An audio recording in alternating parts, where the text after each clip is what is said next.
Recording करनी है तो मैंने चलें जी, अल्हम्दुलिल्लाह रिकॉर्डिंग शुरू हो गई है जी। मैं अपना लेक्चर शुरू करता हूँ।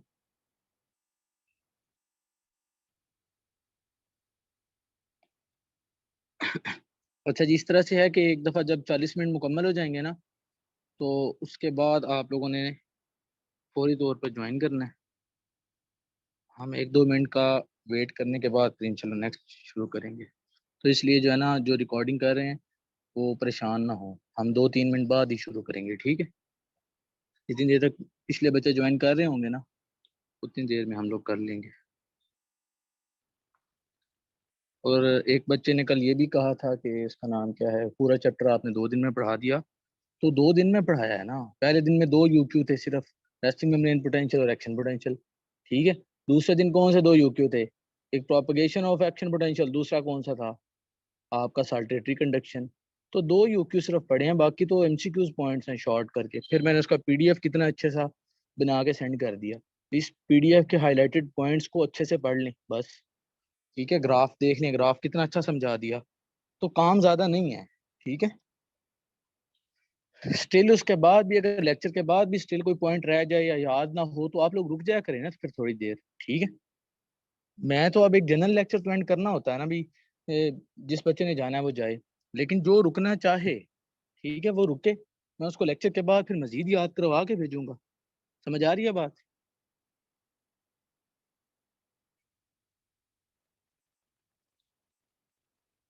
चलें जी, बच्चे अभी ज्वाइन कर रहे हैं तो इसलिए मैं स्टार्ट नहीं कर रहा।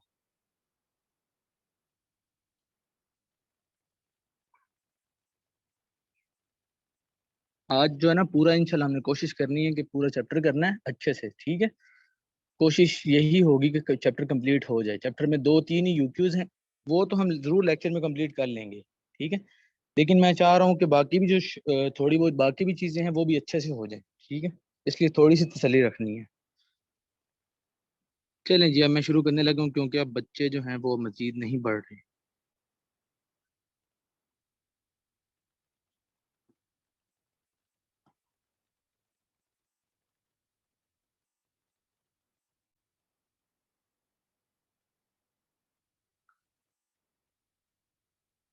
कल वाला लेक्चर आप लोगों को मिल गया था ना हाईलाइटेड, वो मुझे लेट हो गई थी, लेकिन आज वाला लेक्चर इंशाल्लाह मैं फौरन लेक्चर के बाद हाईलाइट कर दूंगा, ठीक है जी।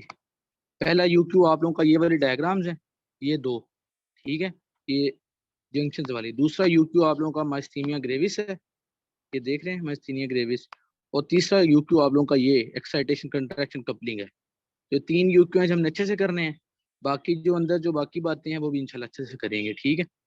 तो हर बात इंशाल्लाह आपको लेक्चर के एंड तक याद भी होगी, समझ भी होगी। और लेक्चर के एंड पे 10 मिनट में ना पूरी कहानी चैप्टर की वो भी बयान करूंगा। और बहुत अच्छा इंशाल्लाह हर बच्चे को समझ भी आ जाएगा और याद भी हो जाएगा। तो अब मैं अपना लेक्चर जो है ना वो शुरू करने लगा हूँ जी। अच्छा जी, यहाँ से देखें जी, सबसे पहले क्या, अब हम इस चैप्टर है क्या पहले तो ये समझें, ठीक है। एक्साइटेशन, कॉन्ट्रैक्शन, ठीक है ना। Excitation of skeletal muscle, neuromuscular transmission. अब पता है क्या है, अब हम ये बात कर रहे हैं कि नर्व, अब नर्व जो है, नर्व में हमने पहले पढ़ लिया सारी नर्व फिजियोलॉजी, उसमें एक्शन पोटेंशियल आ रहा है, ठीक है, ट्रांसमिशन करता कराती नर्व इम्पल्स आ रही है। अब हम पता क्या पढ़ रहे हैं, अब वो जो नर्व इम्पल्स, जब उसने मसल को एक पैगाम पहुंचाना है कॉन्ट्रैक्शन का, ठीक है, तो नर्व टू मसल कैसे ट्रांसमिशन होती है, न्यूरोमस्कुलर जंक्शन को आज हमने पढ़ना है। कि नर्व जो पैगाम मसल तक लेके आती है, तो वो पैगाम नर्व टू मसल कैसे जाता है, आज हमने सारा ये पढ़ना है, ठीक है। और फिर उसके नतीजे में क्या ऐसा मसल के अंदर फिर ऐसा क्या होता है कि मसल जो है वो फिर कॉन्ट्रैक्ट भी करता है। फिर मसल में ऐसी कौन सी चेंजेस आती हैं। पहले हमने सारा क्या पढ़ा, पहले हमने सारा पढ़ा कि नर्व फिजियोलॉजी में कि नर्व के अंदर क्या हो रहा है, ठीक है। नर्व के अंदर एक्शन पोटेंशियल कैसे इनिशिएट होता है, कैसे प्रोपगेट होता है, एक्शन पोटेंशियल होता क्या है, अचानक चेंज होती कैसे है, करते कराते हमने वो सारी नर्व की बातें कर ली। आज हम ये बात करेंगे कि नर्व से फिर आगे काम जो है ना वो मसल तक कैसे जाता है, फिर मसल में आगे क्या होता है, ठीक है जी। तो अब ये देखें जी, अब सबसे पहले ना हम बात शुरू करते हैं अपने, उसका नाम क्या है, स्पाइनल कॉर्ड से। ये देखें जी, क्या होता है कि इसका नाम क्या, यहाँ से देखें कि हमारा स्पाइनल कॉर्ड है ना, स्पाइनल कॉर्ड के 2 हॉर्न होते हैं, एक एंटीरियर हॉर्न एक पोस्टीरियर हॉर्न, ठीक है। स्पाइनल कॉर्ड के एंटीरियर हॉर्न के अंदर जो है ना वो मोटर न्यूरॉन्स होते हैं, ठीक है। स्पाइनल कॉर्ड का anterior posterior horn, anterior horn क्या है, मोटर न्यूरॉन्स है। उन मोटर न्यूरॉन्स से मैंने क्या कहा था, किसी को याद है कि नर्व फाइबर किसे कहते हैं, एक्सॉन्स को कहते हैं, एक्सॉन्स को, ठीक है। सेल बॉडी होती है न्यूरॉन में, डेंड्राइट्स होते हैं और एक्सॉन्स होते हैं। तो एक्सॉन्स को हम क्या कहते हैं, नर्व फाइबर्स कहते हैं। अब मेरी बात को सुनो, अब ये क्या है, स्पाइनल कॉर्ड के एंटीरियर हॉर्न में क्या है, मोटर न्यूरॉन्स, ठीक है। उन मोटर न्यूरॉन से क्या निकल रहे हैं, एक्सॉन्स। एक्सॉन्स कहाँ तक जा रहे हैं, मसल तक जा रहे हैं, ठीक है। वो बड़े बड़े नर्व फाइबर जो है ना वो कहाँ तक जा रहे हैं, ठीक है। अच्छा, ये नर्व फाइबर जब मिल जाते हैं ना तो इसको हम नर्व कहते हैं। नर्व, ये जो हम नर्व नर्व पढ़ रहे होते हैं ना, वो बेसिकली उन नर्व फाइबर्स के गुच्छे को कहते हैं, ग्रुप ऑफ नर्व फाइबर्स को, ठीक है। तो अब इसका मतलब ये है कि उसका नाम क्या, स्पाइनल कॉर्ड से नर्व फाइबर निकल रहे हैं और चलते चलाते मसल तक आ रहे हैं। ये बात समझ आ गई किसी हद तक, ठीक है, कि इस तरह से हो रहा होता है। अच्छा, अब मजीद थोड़ी सी कहानी सुनो। मजीद क्या कहानी है कि जब वो एक नर्व फाइबर, ठीक है, जब वो एक नर्व फाइबर जब एक मसल में एंटर होता है ना, एक मसल में, ठीक है, तो एक मसल में एंटर होने के बाद अपनी काफी सारी ऐसे ब्रांचेस बना लेता है, काफी सारी ना, क्या करता है, ब्रांचेस बना लेता है। देखो मेरी बात सुनो, ठीक है। अच्छा, ब्रांचेस बना लेता है। अब वो जितनी भी ब्रांचेस होती हैं ना, ठीक है, अब हम उन सारों की, वो सारी ब्रांचेस, ठीक है, जितनी भी उस नर्व फाइबर ने मसल में एंटर होने के बाद ब्रांचेस बनाई। अब मसल के अंदर भला क्या होता है, मसल के अंदर मसल फाइबर्स होते हैं। क्या होते हैं, मसल फाइबर्स, ठीक है। मसल के फाइबर को ही बेसिकली मसल का एक सेल कह रहे होते हैं, फंक्शनल यूनिट कह रहे होते हैं, ठीक है। मसल फाइबर में आगे से क्या होते हैं, मायोफिब्रिल्स वगैरह होते हैं। फिर मायोफिब्रिल्स में क्या होते हैं, ठीक है, मायोफिब्रिल्स में वही सारे सार्कोमियर्स वगैरह होते हैं जिनमें एक्टिन मायोसिन वगैरह होती हैं, यानी कि जिन्होंने क्या करना होता है, कॉन्ट्रैक्ट करना होता है। तो अब क्या हो गया कि हमारा जो है ना, जैसी नर्व फाइबर मसल में एंटर होता है ना, ठीक है, तो वो आगे काफी सारी ब्रांचेस बना लेता है, काफी सारी नर्व एंडिंग्स बना लेता है। हर नर्व एंडिंग, हर नर्व फाइबर को जाके, ठीक है, जितनी ब्रांचेस भी बनती है ना, जितनी ब्रांचेस भी बनती हैं, ठीक है, जितनी नर्व एंडिंग या जितनी ब्रांचेस बनती हैं, वो जाके हर मसल फाइबर को जाके उसके साथ एक जंक्शन बनाती हैं। उसके साथ जाके क्या करती हैं, एक जंक्शन बनाती हैं। उस जंक्शन को हम क्या कहते हैं, न्यूरो मस्कुलर जंक्शन। न्यूरो मतलब उस नर्व एंडिंग जो कि नर्व फाइबर की एक ब्रांच है वो, और मसल के अंदर मौजूद एक मसल का फाइबर, इन दोनों के दरमियान क्या बनती है, एक जंक्शन बनता है, न्यूरो मस्कुलर जंक्शन। मुझे उम्मीद है थोड़ी सी बात समझ आई होगी, थोड़ी सी कहानी।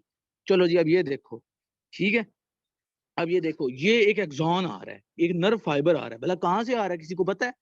हाँ जी सर पता है। क्या पता है जी?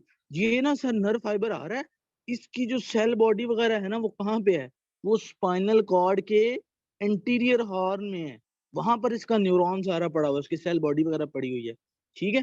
तो स्पाइनल कॉर्ड के एंटीरियर हॉर्न से ये आ रहा है नर्व फाइबर, ठीक है। नर्व फाइबर, इसको हम एक्सॉन को ही नर्व फाइबर कहते हैं। अब जैसे ये मसल में एंटर हुआ, इसने आगे क्या किया, इसने आगे काफी सारी ब्रांचेस बनाना शुरू कर देता है मसल के अंदर एंटर होते ही, ठीक है। अब ये जितनी भी ब्रांचेस हैं, ठीक है ना, हर ब्रांच जो होती है, ठीक है, वो फिर आगे क्या करती है, वो फिर मसल के अंदर भी काफी सारे जो है ना वो मसल फाइबर्स है ना, ठीक है। तो हर वो जो एक ब्रांच आती है वो क्या करती है, हर मसल फाइबर के साथ एक जंक्शन बनाती है। किस तरह का जंक्शन बनाती है, इस तरह का।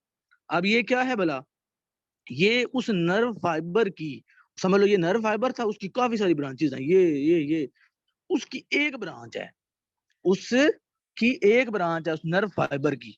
समझ आई बात? चलो जी, अभी अभी पूरी बातें समझ आ जाएंगी इंशाल्लाह, बस सुनते जाएं एक दफा, ठीक है। अच्छा जी, अब ये इसने कैसे, अब ये भला क्या है, ये एक मसल का नर्व फाइबर है, वो मसल फाइबर है, ठीक है। मसल का क्या है, एक मसल फाइबर है। इन दोनों के दरमियान ये क्या बन गया, न्यूरो मस्कुलर जंक्शन। देख रहे हो जंक्शन है ना, ठीक है, जंक्शन क्या, ठीक है। तो ये बात समझ आई थोड़ी सी कि न्यूरो मस्कुलर जंक्शन कैसे बना है, थोड़ी सी वो बातें समझ आई, थोड़ी एनाटॉमी की बातें, ठीक है। चलो अब मैं एक दफा जरा दोबारा बता रहा हूँ, ठीक है, ताकि ना हर बच्चे को जरा ये एटलीस्ट पिछली कहानी नहीं पता होती, ये सारी बातें पता होती हैं कि ये क्या है, ये क्या है, ये क्या है, ठीक है। अब मेरी बात सुनो, सबसे पहले तो ये देखो कि मसल है, मसल के अंदर क्या है, मसल के फाइबर्स हैं, सिंपल, बस इसके अलावा और कुछ नहीं सोचना, ठीक है। मसल है, मसल के अंदर मतलब काफी सारे ना मसल फाइबर्स हैं, समझ आ गई बात, ठीक है। अच्छा, उधर से क्या हो रहा है, उधर से नर्व फाइबर आ रही है। कहाँ से आ रही है? स्पाइनल कॉर्ड से निकल के आ रहा है। स्पाइनल कॉर्ड में न्यूरॉन्स हैं, न्यूरॉन से फाइबर एक्सॉन्स निकल के आ रहे हैं, नर्व फाइबर है बस। अब देखो, एक मसल एक नर्व फाइबर, बात खत्म हो गई। हो गई खत्म कि एक मसल के अंदर क्या आ गया, नर्व फाइबर आ गया, आ गया, आ गया। चलो अब दूसरी बात, वो क्या बात करनी है कि वो जैसे ही नर्व फाइबर मसल के अंदर एंटर होता है, ठीक है, वो देखता है कि यार ये तो मसल में ना काफी सारे मसल फाइबर्स हैं, तो मैं काम करता हूँ, मैं ब्रांचेस बना लेता हूँ। फिर वो हर ब्रांच हर फाइबर के पास जाकर ना, हर मसल के फाइबर के पास जाकर उसके साथ न्यूरोमस्कुलर जंक्शन कर लेगी, और उसके साथ चलो जी फिर ट्रांसमिशन कर लेगी। समझ आई बात की? अब समझ आई कि उसने वो जैसे ही नर्व फाइबर आया ना मसल के पास, उसने आके देखा कि यार इसके तो काफी सारे फंक्शनल यूनिट्स हैं, ठीक है, इसके तो काफी सारे हैं यूनिट्स, तो मैं काम करता हूँ, मैं ब्रांचेस बनाता हूँ। क्योंकि ना मैं अगर अकेले ही सारे काम करने लग जाऊं ना, इकट्ठा इस तरह से नहीं कर सकता, मैं अपनी ब्रांचेस बनाता हूँ और हर ब्रांच को ना उसके हर फाइबर तक भेजता हूँ। तो ये थी वो एग्जैक्ट कहानी, ठीक है। अब ये क्या है, अब ये एक मसल फाइबर है और वो उसकी एक ब्रांच है। चलो जी, अब मैं इससे आगे चलता हूँ, ठीक हो गया। पिछली सारी बातें समझ आ गई। अब इस डायग्राम को समझते हैं, क्योंकि प्रॉफ में इंपॉर्टेंट भी ये डायग्राम है और ये डायग्राम, और ये हर बच्चे को बनानी भी आती है। अब थोड़ा सा इसको समझते हैं कि क्या है, ठीक है जी। तो अब क्या है कि, ठीक है ना, ये बात समझ आ गई। अब ये क्या है, ये नर्व एंडिंग है, नर्व एंडिंग, ठीक है, एक्सॉन टर्मिनल, ठीक है, नर्व एंडिंग है। और ये क्या है, ये मसल फाइबर की मेम्ब्रेन है, ठीक है। इसको हम प्री साइनेप्टिक भी कहते हैं, प्री साइनेप्टिक मेम्ब्रेन। साइनेप्सिस का पता है ना, जो दो न्यूरॉन्स के दरमियान होता था, ठीक है। तो ये न्यूरोमस्कुलर जंक्शन किस में होता है? देखो, साइनेप्स किसके दरमियान होता था? जब एक न्यूरॉन और दूसरे न्यूरॉन के दरमियान होता था, जिससे एक न्यूरॉन जब अपना सिग्नल उसने आगे पहुंचाना होता था, तो उन दोनों के दरमियान साइनेप्स होती थी। यहाँ पर जब नर्व और मसल होता है, तो वही साइनेप्स को समझ लो हम कह रहे होते हैं कि neuro muscular junction, neuro muscular junction. समझ आ रही है बात की? ठीक है, तो उसका नाम क्या है? अब इसको हम क्या कह रहे हैं, प्री साइनेप्टिक, और इसको क्या कह रहे हैं, पोस्ट साइनेप्टिक मेम्ब्रेन। ठीक है, प्री साइनेप्टिक है सिनेप्स की पहली मेम्ब्रेन, बाद सिनेप्स के बाद की मेम्ब्रेन, ठीक है जी। अच्छा, और देखो और क्या मामला है जी, और ये मामला है कि जो मसल की जो मेम्ब्रेन है ना, ठीक है, इसने देखो ऐसे सीधी होनी चाहिए थी ना, सीधी ऐसे होनी चाहिए थी, तो इसने क्या कर लिया, इसने पूरा ऐसे ना अंदर डिप्रेशन ही बना लिया ऐसे पूरा। ये इस पूरे को हम क्या कहते हैं, इस पूरे को हम कहते हैं, क्या कहते हैं, इस पूरे को हम ये कहते हैं साइनेप्टिक गटर या साइनेप्टिक ट्रफ, ठीक है। एक नाम बस याद रख लो, सिनेप्टिक गटर या सिनेप्टिक ट्रफ, ठीक है। इस पूरे को हम ये कहते हैं। ये जो है ना मसल की जो मेम्ब्रेन है, पोस्ट सिनेप्टिक मेम्ब्रेन जो है करती है एक पूरा ना ऐसे, इसका नाम क्या है, इनवर्ड एक डिप्रेशन बनाती है, पूरा एक ट्रफ बनाती है, ठीक है। इसको हम क्या कहते हैं, सिनेप्टिक ट्रफ या सिनेप्टिक गटर। अच्छा, अब फिर क्या होता है जी, उसके बाद ये होता है, इसका नाम क्या है, ये जो सिनेप्टिक मेम्ब्रेन भी जो है, सिनेप्टिक ट्रफ भी जो है ना, इसमें मजीद इनफोल्डिंग्स हो जाती हैं। ये देख रहे हो, ये अंदर अंदर की तरफ जो आई हुई है, ये ऐसे ऐसे ऐसे ऐसे, ठीक है। इनको हम क्या कहते हैं, इसको हम कहते हैं सब न्यूरल क्लेफ्ट, सब न्यूरल क्लेफ्ट, ठीक है। अच्छा, सब न्यूरल क्यों कह रहे हैं, क्योंकि नर्व के नीचे हैं, ठीक है, नर्व के नीचे हैं सब न्यूरल, ठीक है, बिल्कुल इसके नीचे हैं, बिल्कुल देख रहे हो, सब न्यूरल क्लेफ्ट हम इसको कह रहे हैं, ठीक हो गया। तो ये है। अच्छा, ये किस लिए होते हैं, ठीक है ना, समझ लो सरफेस एरिया को बढ़ा रहे हैं। किसके लिए सरफेस एरिया को बढ़ा रहे हैं, वो भी आपको समझ लग जाती है, ठीक है, वो भी आपको समझ लग जाएगी थोड़ी देर में, बस इतनी बात, थोड़ी सी बातें समझते जाओ बस। अच्छा, फिर क्या हो रहा है, फिर ये हो रहा है कि ये दोनों बिल्कुल आपस में साथ नहीं जुड़े हुए, इन दोनों के दरमियान भी एक स्पेस है, देख लो दरमियान में ऐसे, ये थोड़ी सी स्पेस है। आप लोगों ने भी जब ड्रा करेंगे तो दरमियान में थोड़ी सी स्पेस रखनी है, मतलब ये दोनों आपस में बिल्कुल जुड़े नहीं हुए, थोड़ी सी दरमियान में स्पेस है, ठीक है। ये देख लो थोड़ी सी स्पेस है, इसने भी थोड़ी शो की हुई है, लेकिन इसने बहुत ही कम शो की है, ठीक है। अब उस स्पेस को हम क्या कहते हैं, ठीक है, उस स्पेस को हम ये कहते हैं जी, ये मैं आपको ना बाद में हाईलाइट भी करके भेजता हूँ, साइनेप्टिक स्पेस या सिनेप्टिक क्लेफ्ट। ये कितनी होती है, 20 to 30 नैनोमीटर होती है, 20 to 30। चलो जी, अभी तक हमने क्या पढ़ा है, अभी तक हमने ये पढ़ा कि ऐसे चलो जंक्शन बन गया, तो जंक्शन के बाद हमने तीन बातें पढ़ी। एक ये कि मसल जो है ना, वो उसका नाम क्या, पूरा ऐसे इनवर्ड जो है ना वो डिप्रेशन बनाता है, उसको हम क्या कहते हैं, ठीक है, सिनेप्टिक, उसका नाम क्या, गटर या सिनेप्टिक ट्रफ। फिर उसके बाद ये है कि उसमें आगे इनफोल्डिंग्स बन जाती हैं, इनफोल्डिंग्स, ठीक है, उसको हम क्या कहते हैं, सब न्यूरल क्लेफ्ट, ठीक है, जो सरफेस एरिया बढ़ाती हैं। फिर उसके बाद ये है कि उसका नाम क्या, तीसरी क्या चीज थी कि नर्व और मसल के दरमियान एक स्पेस होती है, ठीक है, उसको हम क्या कहते हैं, उसको हम कहते हैं सिनेप्टिक स्पेस, सिनेप्टिक स्पेस, ठीक है। वो क्या था, सिनेप्टिक ट्रफ स्पेस, सारा क्या था, सिनेप्टिक ट्रफ, ये सिनेप्टिक स्पेस, ये सब न्यूरल क्लेफ्ट, ठीक है। तीनों बातें समझ आ गई, ठीक है जी। चलो जी, थोड़ी बहुत समझ आ ही गई। अच्छा जी, अब और क्या हमने पढ़ना है जी, और ये देखें जी, और इसमें दो चीजें हैं, इसमें दो मेन चीजें हैं इसमें, उनको जरा अभी समझ लें।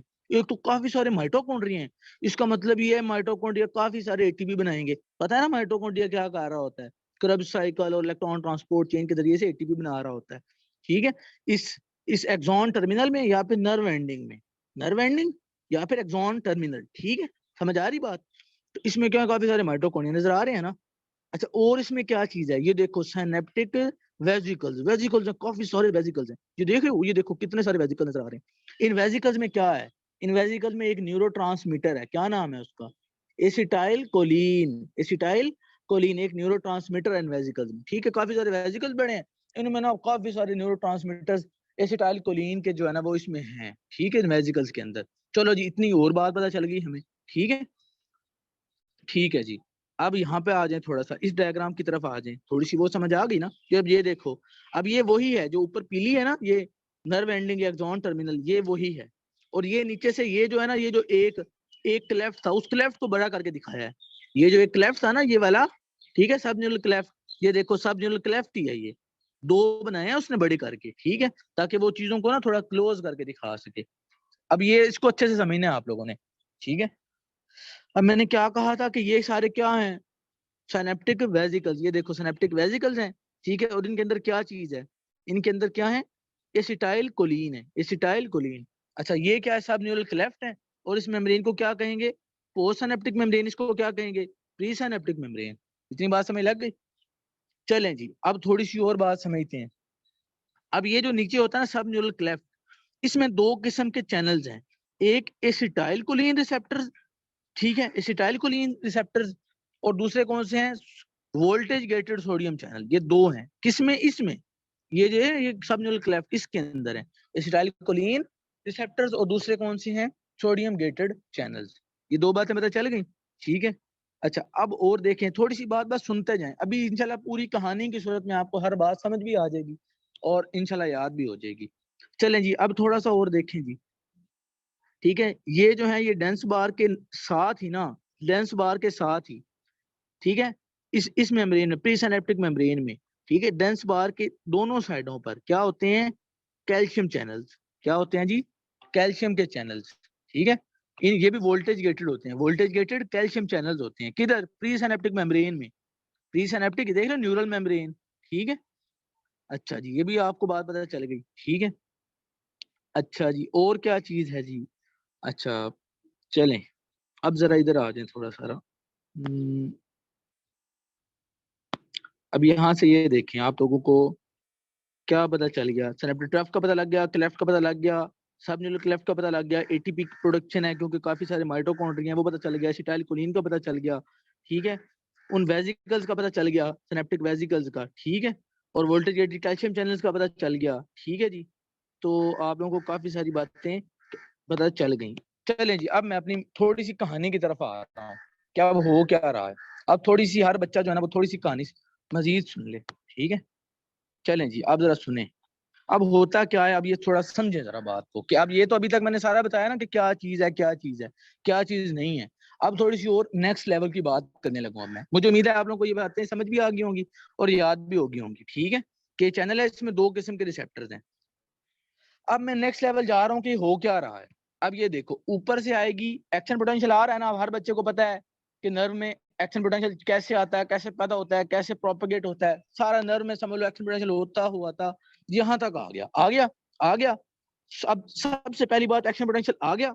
नंबर 2 पॉइंट, हर बच्चा अब कान शान खोल ले, ठीक है। अभी तक जो पढ़ा है वो हर बात ने बार बार रिवाइज होना है, क्योंकि अभी मैंने उन्हीं चीजों को दोबारा दोबारा नाम लेना है। अब मैं, ठीक है, अब एक्शन पोटेंशियल आ गया। एक्शन पोटेंशियल के आने से ये वोल्टेज गेटेड कैल्शियम चैनल्स हो जाएंगे ओपन, ठीक है। एक्शन पोटेंशियल क्या है, वोल्टेज में चेंज है ना, वोल्टेज में चेंज है, तो वोल्टेज गेटेड कैल्शियम चैनल्स क्या हो जाएंगे, ओपन। ये सबसे पहले ये होगा, इससे क्या, बाहर से काफी सारा कैल्शियम अंदर की तरफ आएगा, जब कैल्शियम जब अंदर की तरफ आएगा, ठीक है, कैल्शियम जब अंदर की तरफ आएगा, अब बस सिंपल सी फिलहाल जितना बता रहा हूँ बस उतना सुनो। कैल्शियम के अंदर आने से पता क्या होता है, कैल्शियम के अंदर आने से ये होता है कि ये जो वेजिकल्स होते हैं ना, वेजिकल्स, ये मेम्ब्रेन के साथ आकर लग जाते हैं। ये देख रहे हो, ये वेजिकल जो थे, ये कैल्शियम के अंदर आने की वजह से इसके साथ आके लग गए और इनके अंदर जो एसिटाइलकोलिन था इन्होंने निकाल देना है। समझ लगी? इन्होंने मेम्ब्रेन के साथ मिलके इन्होंने वो निकाल देना है, ठीक है। अब ये जब एसिटाइलकोलिन जब इधर से निकलेगा, अब ये चैनल कौन सा है, एसिटाइलकोलिन रिसेप्टर चैनल, ठीक है। इसका मतलब पता है क्या है, इसका मतलब ये है, ये ऐसा चैनल है कि इस पर आके एसिटाइलकोलिन लगे ना तो ये खुल जाता है। सिंपल सिंपल सुनो, सिंपल सुनो, ठीक है। ये खुल जाता है, खुल जाए तो इसके अंदर से पहले क्या होता है, इसके अंदर से जो है ना सोडियम अंदर जाने लग जाता है। ये सोडियम का ही चैनल है, समझो। अभी बताता हूँ कैसे, बस इतना समझो कि ये भी सोडियम का चैनल है, ये भी सोडियम का ही चैनल है, ठीक है। हर बच्चा अब कान शान खोले, फुल खोल ले, कि हर बच्चा समझने की नियत से बस सुने। ये भी क्या है, सोडियम का ही चैनल है। कैसे, अभी पता चल जाएगा।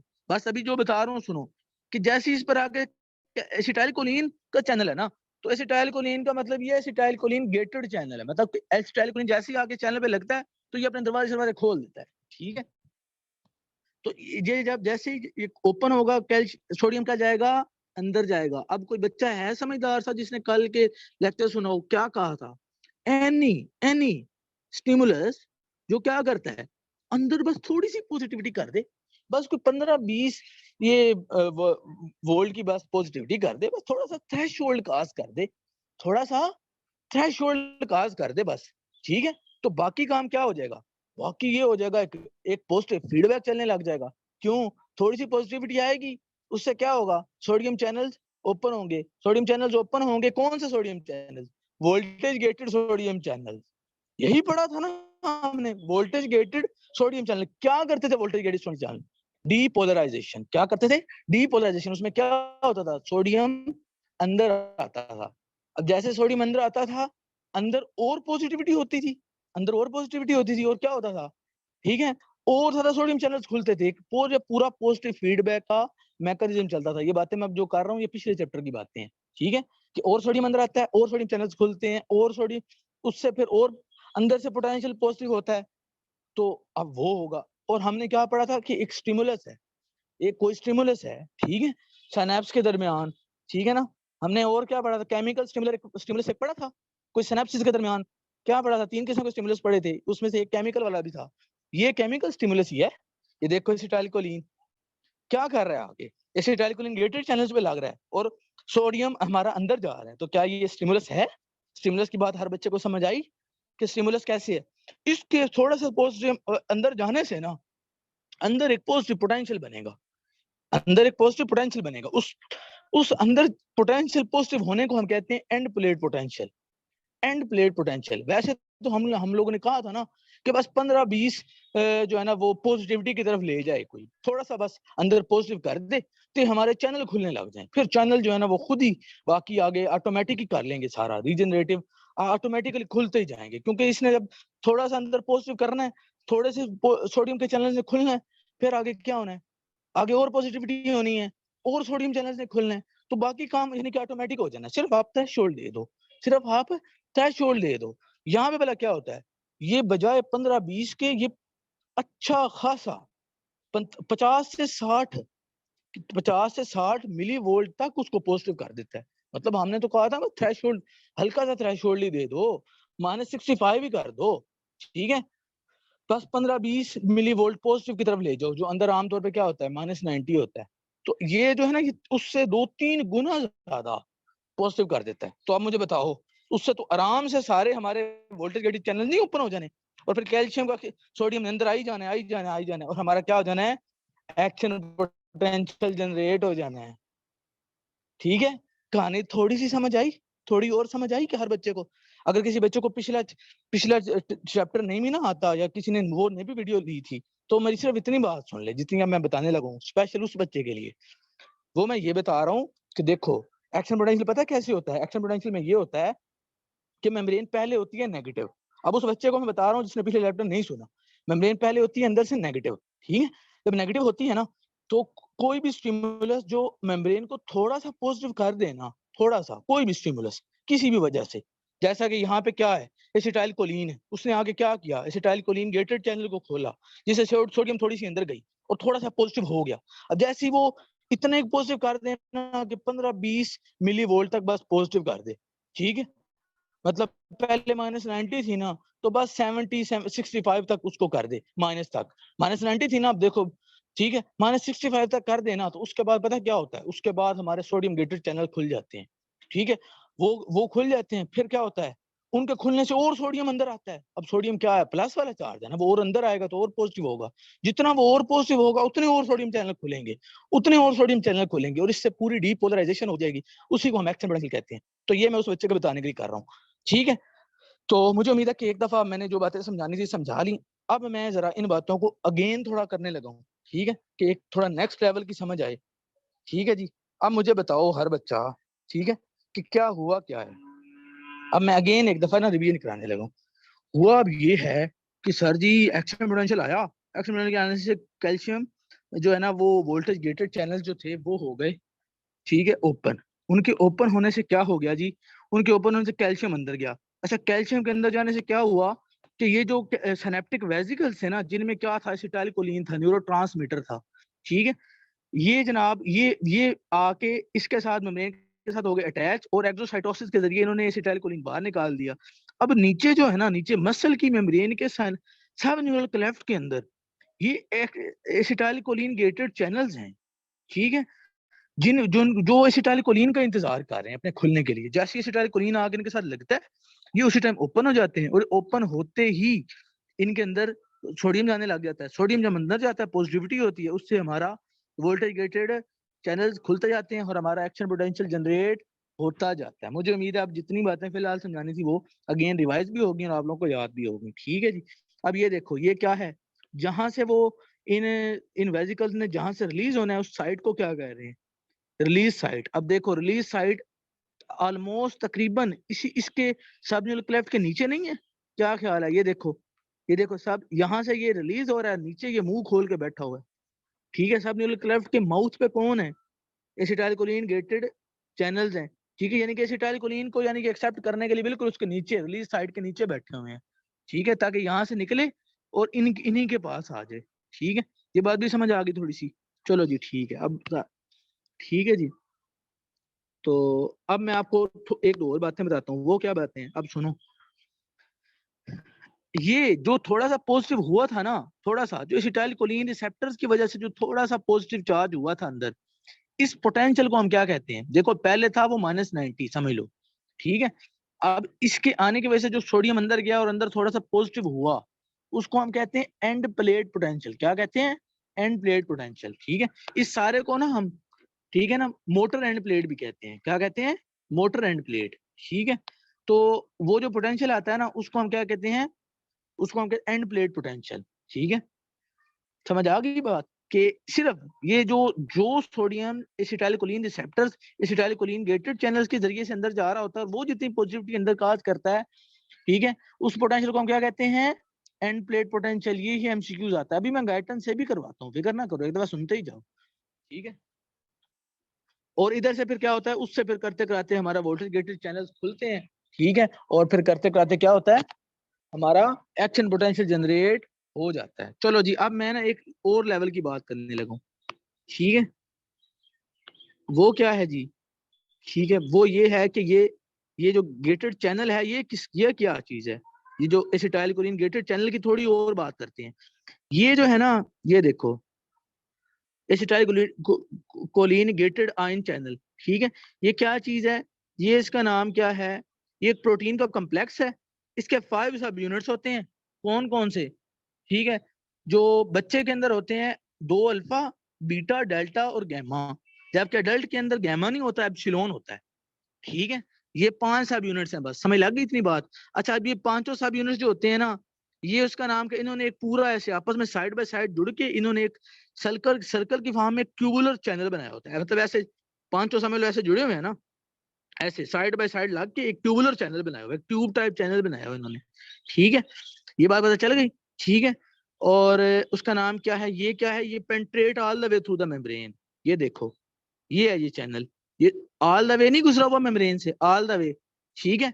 और अच्छा, अभी तक चैनल के बारे में कितनी बातें की हैं? प्रोटीन का कॉम्प्लेक्स है, 5 सब यूनिट है, 2 अल्फा बीटा गामा और गामा या फिर एप्सिलॉन, ठीक है। और ये साइड बाय साइड जुड़े होते हैं, ट्यूबुलर ने चैनल बनाया हुआ है। और क्या बात मैंने बताई है, ठीक है, ये बातें समझ आ गई। और all the way through the membrane है, ठीक है। किस चैनल की बात कर रहे हैं हम, और ये होता किस में है? सब न्यूरल क्लेफ्ट में, ठीक है। क्या है क्या ये? एसिटाइलकोलिन गेटेड चैनल है। बस अभी तक इस चैनल के बारे में इतनी सी बातें की हैं, ठीक है। और इस चैनल के बारे में क्या बात करनी है? और इस चैनल के बारे में बात ये है कि इसमें ना, इसमें ये जो होते हैं ना अल्फा सब यूनिट्स जो होते हैं ना, जो 2 अल्फा सब यूनिट्स हमने कहे थे ना, उस पे आके 2 सोडियम चैनल्स अटैच होते हैं, उस पे आके 2 एसिटाइलकोलिन अटैच होते हैं। समझ आई ये बात? कि यानी कि 5 सब यूनिट्स है ना, तो एसिटाइलकोलिन ने आके किस पे अटैच होना है? अल्फा सब यूनिट्स पे। उस पे जब वो अटैच होता है तो उसके नतीजे में उसमें ऐसी कन्फर्मेशनल चेंज आती है। अब ये देखो यहाँ पर, अब अल्फा सब यूनिट्स के साथ, अब इसने यहाँ पे शो सिर्फ अल्फा सब यूनिट्स किए हुए हैं, बाकी इसने जो 3 सब यूनिट्स है ना वो शो ही नहीं किए। क्यों? क्योंकि एसिटाइलकोलिन आके इन पे लगता है, ठीक है। इसने ये कहा है, ये देखो, ये देखो देखो देखो देखो, 2 अल्फा सब यूनिट्स होंगे, ठीक है। तो ये देखो 2 एसिटाइलकोलिन होंगे, वो 2 अल्फा सब यूनिट्स पर आकर अटैच होंगे, ठीक है। तो अब क्या होता है जब अल्फा सब यूनिट्स आके इनके साथ अटैच होते हैं ना, तो ये देखो इनके दरमियान से क्या होता है, वो कन्फर्मेशनल चेंज आती है, जिसके नतीजे में क्या होता है, अंदर से वो चैनल खुल जाता है, अंदर से चैनल खुल जाता है और फिर सोडियम अंदर जाता है। देख रहे हो, देख रहे हो, आउटसाइड से मेम्ब्रेन से सोडियम अंदर जा रहा है, ठीक है। एसिटाइलकोलिन गेटेड चैनल समझ आया कि एसिटाइलकोलिन के लगने से खुल रहा है ये गेट। एसिटाइलकोलिन गेटेड जो हम बार बार ऊपर कह रहे हैं, हर चीज को इस डायग्राम से समझना है कि इस पे आके एसिटाइलकोलिन अल्फा सब यूनिट्स पे लगा और उसका क्या किया, फिर उसका गेट खुला और सोडियम अंदर जाना शुरू हो गया, ठीक है। अब थोड़ी और समझ आई कि एसिटाइलकोलिन गेटेड चैनल जो है वो उसको क्यों कह रहे हैं, क्योंकि उसके अल्फा सब यूनिट्स पर आकर 2 अल्फा सब यूनिट्स हैं, 2 ही उस पर आकर एसिटाइलकोलिन लगेंगे, जिससे उसमें कन्फर्मेशनल चेंज से वो गेट ओपन होगा, जिससे क्या होगा, उससे जो है ना सोडियम अंदर जाएगा। इतनी बात पता चल गई? अच्छा, अब थोड़ी और बातें करें इसके हवाले से। वो क्या बातें हैं? वो ये कहता है कि इसका जो डायमीटर होता है ना इस गेट का, मतलब ये जो दरवाजे का जो जाने का रास्ता है, वो कहता है वो 0.65 नैनोमीटर होता है, और इससे आराम से सोडियम पोटाशियम कैल्शियम वगैरह मूव कर सकते हैं, ठीक है। जबकि जब हमने पता किया तो पता ये चला कि इससे गुजरते ही सिर्फ और सिर्फ सोडियम है। ये देख रहे हो, 15,000 से लेकर 30,000 तक तो सोडियम ही आयन इससे गुजरते हैं, ठीक है। जबकि उसका नाम क्या है, नेगेटिव आयन क्लोराइड वगैरह जैसे गुजरते ही नहीं है, ठीक है।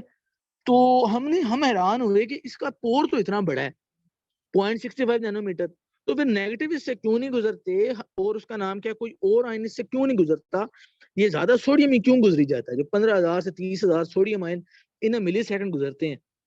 तो इसका फिर उसने नीचे 2 सूरतों में आंसर दिया हुआ है, ठीक है। अब इन बातों को जरा याद करो, सुनो सुनो सुनो। एक तो ये कि इसके माउथ में होते हैं नेगेटिव चार्जेस, इसके माउथ में होते हैं, ये देखिए स्ट्रॉन्ग नेगेटिव चार्जेस होते हैं इसके माउथ में, ठीक है। मतलब इसके माउथ का मतलब है ऊपर ही, ठीक है। तो उसकी वजह से नेगेटिव आयंस को तो वो आने नहीं देते, उनको रिपेल कर देते हैं। और जबकि अगर हम पॉजिटिव आयंस की अब बात करें, नेगेटिव की तो बात समझ लग गई, तो पॉजिटिव आयन जो है ना वो कहता है लार्ज कंसंट्रेशन में होते ही 2 हैं। एक होता है सोडियम आयन जो कि एक्स्ट्रासेलुलर बाहर ज्यादा होता है, ठीक है, ये बातें तो पता है ना। और इंटरसेलुलर में कौन ज्यादा होता है? पोटाशियम आयन ज्यादा होता है।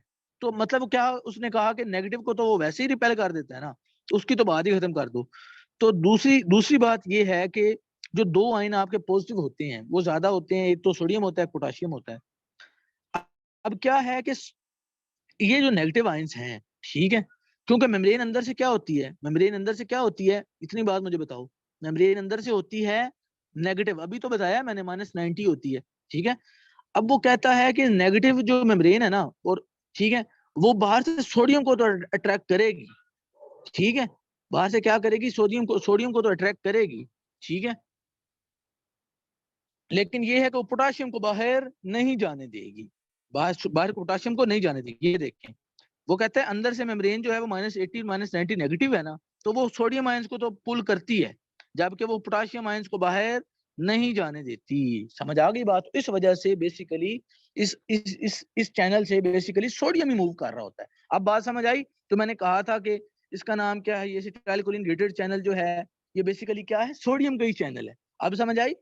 ठीक है, कि क्यों क्यों सोडियम का ही चैनल है, क्योंकि जब इस पर इसके अल्फा सब यूनिट्स पर ना, सर इसके ना 5 सब यूनिट्स हैं, ठीक है, कौन कौन से हैं, फिर उनमें 2 अल्फा है, उन पर आगे एसिटाइलकोलिन लगता है, उससे उसके कन्फर्मेशनल चेन में वो खुल जाता है, ठीक है। अब होता वो 0.665 नैनोमीटर है, लेकिन ये है कि ज्यादा उससे सोडियम ही जाता है। क्यों? उसके माउथ में क्या होते हैं? नेगेटिव आयंस होते हैं, ठीक है, नेगेटिव चार्जेस होते हैं, जिससे नेगेटिव आयंस से नहीं गुजर सकते, ठीक है। जबकि दो ही पॉजिटिव होते हैं जो इससे गुजरने चाहिए, या तो अंदर से ये है कि अंदर से पोटाशियम बाहर आ जाए, या फिर बाहर से सोडियम अंदर चला जाए। तो होता ये है, क्योंकि अंदर से नेगेटिव होता है तो सोडियम को वो अंदर खींचता है, जबकि पोटाशियम को वो बाहर नहीं जाने देता। तो इस वजह से ये बेसिकली क्या है? सोडियम का ही चैनल है, जिससे क्या होता है? सोडियम ही अंदर आता है और अंदर आके पॉजिटिविटी काज करता है।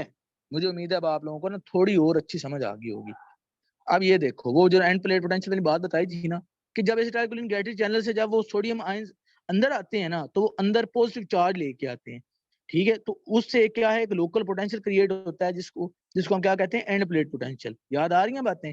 क्या कहा था हमने पिछले चैप्टर में? पिछले चैप्टर में हमने कहा था कि एक लोकल पोटेंशियल में चेंज आता है, पॉजिटिव चेंज आता है। अगर पोटेंशियल का चेंज थ्रेशोल्ड से ज्यादा हो जाए ना, तो फिर वो एक्शन पोटेंशियल काज कर लेता है। ये बातें हमने पिछले चैप्टर में की थी।